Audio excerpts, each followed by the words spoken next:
Bigyan niyo po kami ng lakas at talino sa paggawa ng aming mga trabaho. Kami ngayon, Panginoon, ay nagsusumikap para sa aming mga pamilya din, para makapag-provide po sa aming mga mahal sa buhay.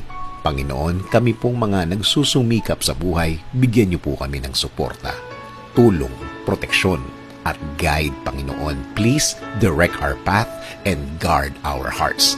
Bigyan niyo po kami ng karagdagang lakas ng katawan, Panginoon, para magawa namin ang aming trabaho ng diretsyo.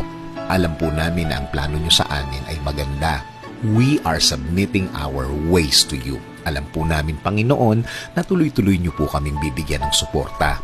Tuloy-tuloy niyo po kaming aalagaan at puprotektahan. At alam namin, Lord, that you will continuously inspire us. At alam namin na hindi magbabago ang pagtingin niyo sa amin. Kaya, Panginoon, maraming salamat sa lahat ng ibinigay mo at ibibigay mo sa amin. In Jesus' name we pray. Amen.